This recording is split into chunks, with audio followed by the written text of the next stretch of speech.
और बुलेटिन के आगाज में आपको बताएं कि कराची समेत मुल्क भर में बिजली का बड़ा ब्रेकडाउन, मामूलात जिंदगी मुतासर होकर रह गए हैं। 11 घंटे से ज्यादा का वक्त गुजर गया है, बिजली बहाल नहीं हो सकी। मलीर, लांढी, मौसमियात, कुरंगी, बफर जोन, गुलशन इकबाल, गुलिस्तान जौहर FP एरिया में बिजली बंद है। मलीर, रनछोड़ लाइन समेत मुख्तलिफ इलाकों में बिजली की सप्लाई मुअत्तल है कि इलेक्ट्रिक हुकाम के मुताबिक एयरपोर्ट, अस्पतालों समेत स्ट्रैटेजिक तनसीबात पर बिजली की बहाली तरजीह है। शहर की बिजली की फराहमी जल्द मामूल पर लाई जाएगी। ज़राए ने कहा है कि बिजली की बहाली पर काम जारी है। बिजली की मुकम्मल बहाली में 24 घंटे से ज़ायद का वक्त लग सकता है।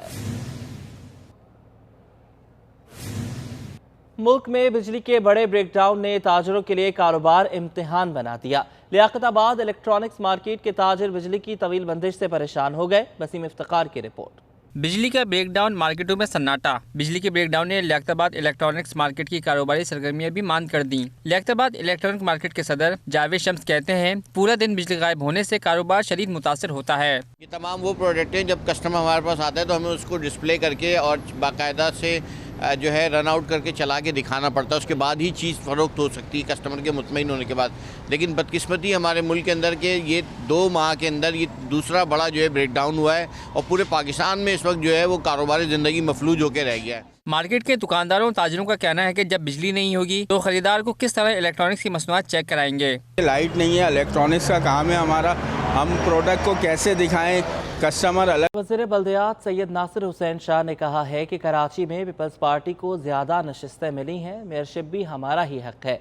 मुकामी होटल में तकरीब से खिताब के बाद मीडिया से गुफ्तगू में नासिर हुसैन शाह ने कहा कि हाफिज नईम हमारे लिए काबिल एहतराम है। PP वफ्द पहले भी उनसे मुलाकात कर चुका है, अब दोबारा भी मिलेंगे, लेकिन पीपल्स पार्टी को ज़्यादा नशिस्तें मिली हैं। लिहाजा हाफिज नईम रहमान को चाहिए कि हमारे हाथ मजबूत करें ताकि मिलकर शहर की खदमत करें। एक सवाल के जवाब में कहा कि MQM ने बल्दियाती इलेक्शन का बाइकआउट करके खुद को सियासी नुकसान पहुँचाया, जिसका हमें भी दुख हुआ है। नासिर हुसैन शाह ने कहा कि इमरान खान तारीख के बहुत अच्छे क्रिकेटर और नाकाम तरीन वज़ीर-ए-आज़म साबित हुए। गवर्नर सिंध ने इंकशाफ किया है कि वो हर मसले के हल के लिए सूबाई वजीर सैयद नासिर हुसैन शाह की तरफ देखते हैं। कराची के लोग जिंदा दिल हैं, मुआशी हालात ख़राब हैं, फिर भी खाने के मराकज़ पर आवाम का रश देखकर खुशी होती है।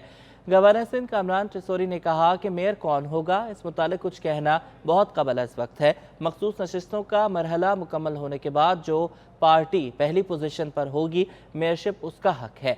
कराची को इस वक्त मेयर से ज़्यादा काम की ज़रूरत है।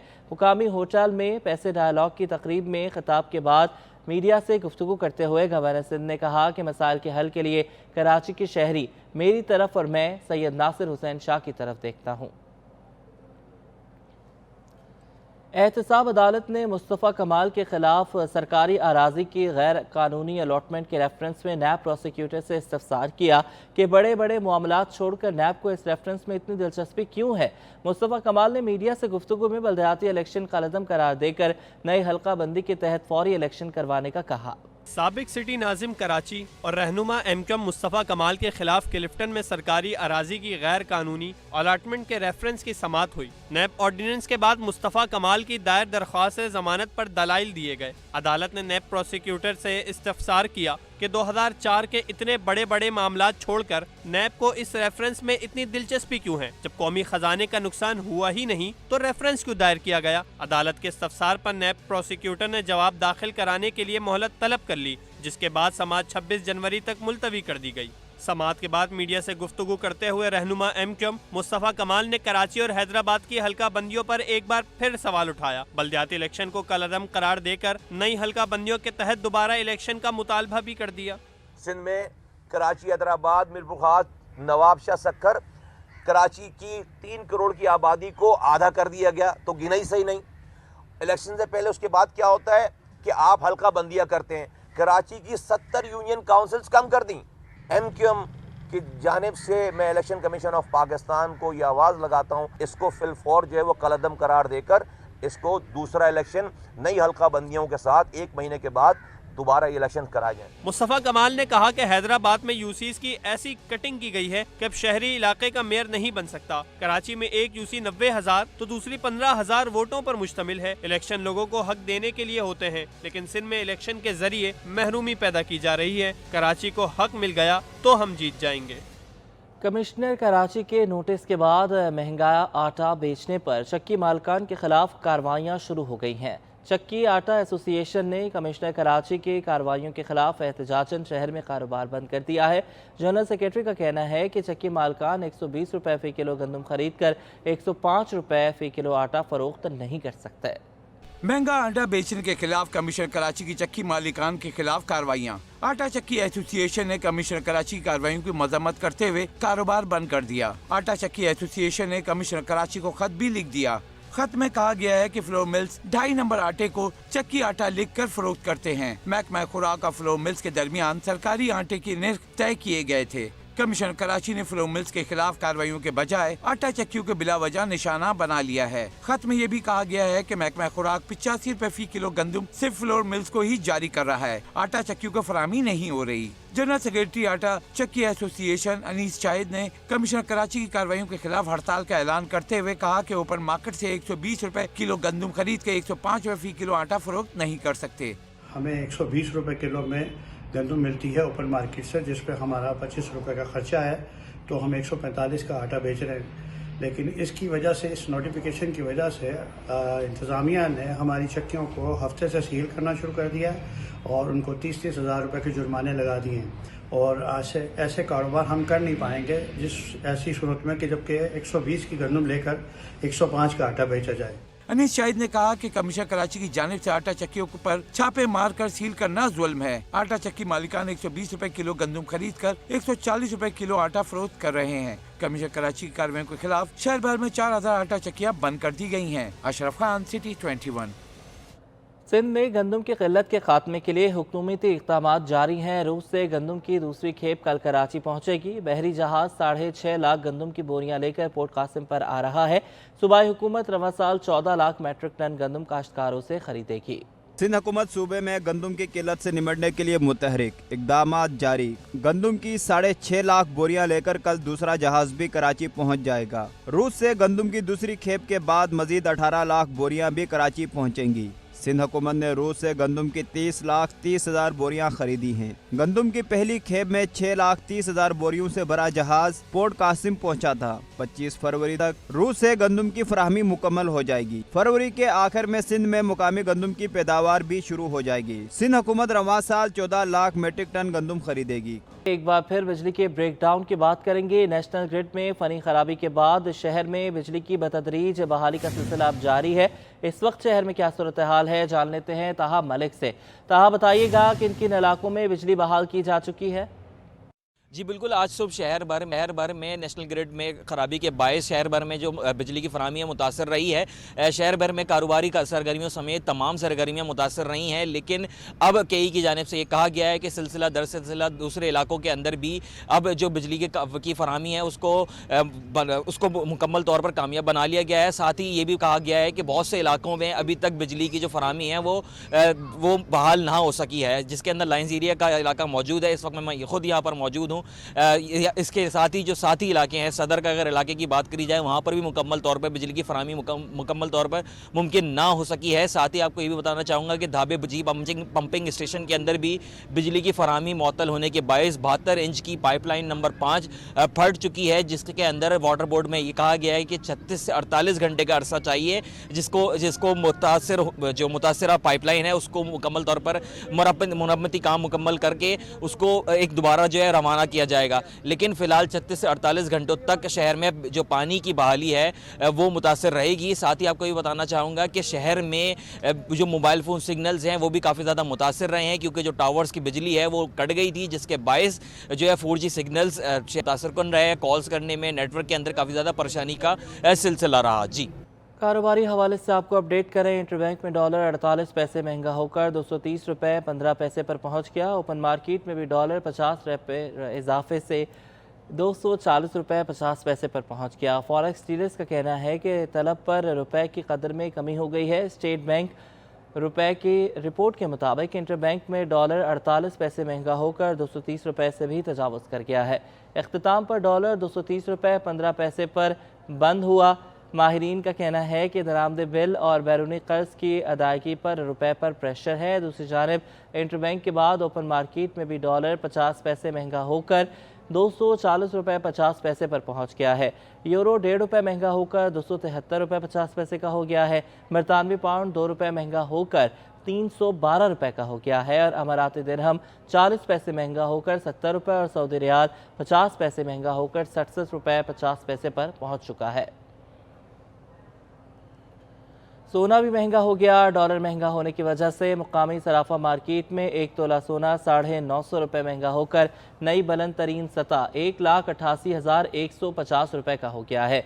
ऑल सिंध सराफा बाजार एसोसिएशन के मुताबिक आलमी मार्केट में सोना $3 कमी से $1924 फी औंस का हो गया है। दूसरी जानिब मुकामी मार्केट में डॉलर महंगा होने की वजह से सोने के दाम बढ़ गए हैं, जिससे 1 तोला सोना 950 रुपये महंगा होकर 1,88,150 रुपये की नई बुलंद तरीन सतह पर पहुंच गया है।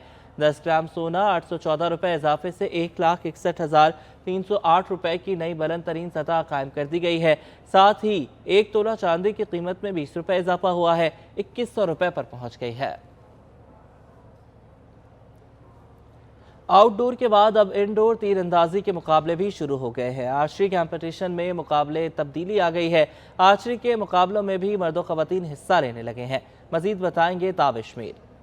हाँ जी बिल्कुल, बात की जाए तो आर्चरी शहर कायद में जो है उसे काफ़ी पजीराई हासिल हो रही है और गुजरते वक्त के साथ जो है ये मज़ीद प्रोफेशनल होता जा रहा है।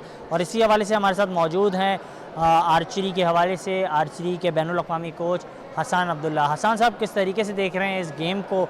आप काफ़ी अरसे से जो है कोचिंग के फ़राइज़ सर अंजाम दे रहे हैं, तो क्या मज़ीद चैलेंजेस का सामना करना पड़ रहा है आपको भी बतौर कोच? देखिए 2012 में मैं पहला प्लेयर था जब मैंने ये आर्चरी स्टार्ट की थी, क्योंकि मैं नेशनल प्लेयर भी हूँ, अब तक 7 नेशनल खेल चुका हूँ। तो परेशानियों का तो मुझे बहुत ज़्यादा जो है वो सामना करना पड़ा, लेकिन क्योंकि वक्त के साथ साथ जो है हम मेहनत करते चले गए। हमने QAA आर्चरी डेवलपमेंट का एक इदारा जो है वो हमने बनाया, जिसके तहत हम तमाम प्लेयर्स को सपोर्ट करते हैं और इवेंट ऑर्गेनाइज़ करते हैं। तो हमने पाकिस्तान में एक इंडोर स्टेज 3 हमने जो है वो अनाउंस किया हुआ, जिसकी हम पूरी सीरीज़ हम अब मुकम्मल कर चुके हैं। स्टेज 1 हमने जो है वो यूनिवर्सिटी ऑफ कराची में कराया, NED में कराया था, और सेकेंड स्टेज जो हमने यूनिवर्सिटी ऑफ कराची में, थर्ड स्टेज अब हमारा जो है ना वो कराची यूनिवर्सिटी में हो रहा है। कि स्टेज जो सीरीज़ है हमारी, इसकी जो है वो बहुत ही जो है ना ज़्यादा लोग इसको पसंद करने लगे, क्योंकि ये इंटरनेशनल स्टैंडर्ड का ये कंपटीशन है। तो पाकिस्तान में अब वो तमाम फैसिलिटी जो अब बच्चों के लिए अवेलेबल है और अब लोगों का ये पसंदीदा तरीन खेल बनता जा रहा है, क्योंकि हम साल के अंदर इसके जो है ना वो 16 इवेंट करवाते हैं, जिसमें से हमारा सबसे जो मेगा इवेंट है वो ये इंडोर सीरीज़ कहलाता है। जी, आपने देखा क्या कुछ कहना था। बैनुल अक़वामी कोच हमारे साथ मौजूद थे हसन अब्दुल्ला साहब, उन्होंने इस हवाले से यही कहा कि एक जानिब जो है गुज़रते वक्त के साथ इस स्पोर्ट्स के शौकीन अफराद की तादाद में भी इजाफ़ा हो रहा है, तो दूसरी जानिब इस खेल में मज़ीद जो है बेहतरी आ रही है, जिसके बाद कराची के बासी मर्द व ख़वातीन खिलाड़ी जो हैं इस स्पोर्ट्स में बढ़ चढ़ कर हिस्सा लेते हुए दिखाई दे रहे हैं। जी, इमर्जिंग क्रिकेट सीज़न 2 के मुकाबले जारी हैं। लीग मरहले में मुशासीसी और जेस्ट ट्रेडर्स के दरमियान मैच खेला गया। नॉर्थ नाज़िमाबाद के ईस्टर्न क्रिकेट ग्राउंड में इमर्जिंग क्रिकेट सीजन 2 का लीग मैच बोचाइया सीसी और जैच ट्रेडर्स के दरमियान हुआ। जैच ट्रेडर्स ने पहले बैटिंग करते हुए मुकर्ररा 20 ओवर्स में 156 रन का हदफ दिया। बोचाइया सीसी के सारे बल्लेबाज 145 रन पर पवेलियन लौट गए।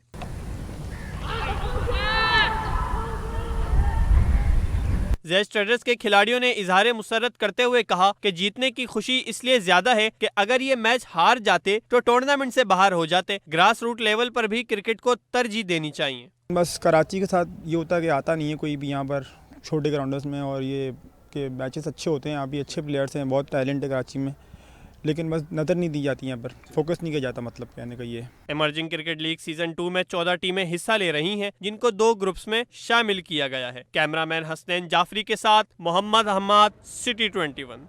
आर्ट्स काउंसिल में जारी यूथ फेस्टिवल के पहले रोज़ का अख्तिताम आसिम अजहर के कॉन्सर्ट से किया गया। आसिम अजहर की परफॉर्मेंस से हाज़रीन झूमते रहे। मज़ीद बताएंगे Raheel Baig. Arts council of Pakistan Karachi में यूथ फेस्टिवल का रंगारंग मेला सजा हुआ है, जिसमें नौजवानों ने बड़ी तादाद में शिरकत की और पहले रोज़ भी नौजवान बड़ी तादाद में मौजूद थे। किसी को गुलकारी का शौक़ है, किसी को अदाकारी का, तो किसी को रक़्स से ख़ासी दिलचस्पी है और सब ने अपने अपने पसंद के शोबों में ऑडिशंस भी दिए, कॉन्सर्ट्स भी रखा गया। यहाँ पर कुछ लोग हमारे साथ मौजूद हैं, वो नौजवान जो कि कॉन्सर्ट एंजॉय करने के लिए आए थे। इनसे ये भी जानने की कोशिश करते हैं क्या इन्होंने भी कोई ऑडिशंस दिए नहीं दिए। बताइएगा यूथ फेस्टिवल कैसा रहा और किस तरह से एंजॉय कर रहे हैं। As you all know that today is the first day, तो मैंने भी I also applied for essay writing and speech competition that is called declamation. So today is an opening ceremony, you can say. It's like an orientation, जिसमें ये लोग students को या participants को ये बताते हैं कि हमारे इवेंट्स में ये चीज़ें हैं और हाउ और जस्ट लाइक एक होता है ना कि इवेंट स्टार्ट से अब पहले एक एंटरटेनमेंट शो रखते हैं और ताकि जो यूथ है या कोई भी पार्टिसिपेंट है उनको ये लगे कि एक एक्साइटमेंट रहे कि हाँ देयर इज समथिंग हैपन, लोग वार्म अप रहे और इस तरह से ये चीज़ें होती रहे। तो क्या उम्मीदें लग रही हैं, क्या होगा और क्या लगता है जो जिसमें आपने ऑडिशन दिया है हो जाएगा या नहीं होगा? It depends on my, there are so many people, so many participants who are participating in this, great event. तो पाकिस्तान में जो हो रहा है, even especially कराची में, मैं हमेशा से चाहती थी कि ऐसा कोई इवेंट हो कराची में और कोई ऐसा प्लेटफॉर्म नहीं मिलता था कि जिसमें मैं मतलब अपने लिए या अप्लाई करूं या मतलब पार्टिसिपेट करूं ओपनली। जी एक और हमारे साथ नौजवान मौजूद हैं। जी कैसा रहा आज का ये पहला दिन था फेस्टिवल का, कितना एंजॉय किया आपने? बहुत बहुत बहुत एंजॉय किया हम लोगों ने। कॉन्सर्ट ही जस्ट हम लोगों ने अभी देखा है, हमें नहीं पता इससे पहले क्या हुआ था। हम लोग लेट आए तो जस्ट कॉन्सर्ट चल रहा था तो हमने आसिम अजहर का काफ़ी देर से लोगों को इंतज़ार था। आसिम की परफॉर्मेंस थी, कश्मीर बैंड की थी, और आसिम की परफॉर्मेंस कैसी रही, एंजॉय किया आपने? परफेक्ट, वो तो हमेशा ही एंजॉय करवाते हैं हर कॉन्सर्ट में। हमारे कॉलेज में भी पहले वो आ चुके हैं, तो सबसे ज़्यादा बेस्ट आसिम अजहर की कॉन्सर्ट जाती है हमेशा। बिल्कुल जी, इनका ये कहना है कि आसिम का कॉन्सर्ट इन्होंने काफ़ी एंजॉय किया और आज सुबह से ही दिन भर से ही यहाँ पर मुख्तलिफ एक्टिविटीज़ हो रही थी, कुछ पार्टिसिपेंट्स आ रहे थे और जब कॉन्सर्ट की बात की गई तो यहाँ पे कश्मीर बैंड था, जनरोज बैंड था, मगर आसिम के जो फैंस थे बड़ी तादाद में यहाँ पर मौजूद थे और यूथ फेस्टिवल के पहले रोज़ का इख्तिताम आसिम अजहर के कॉन्सर्ट से किया गया। जी।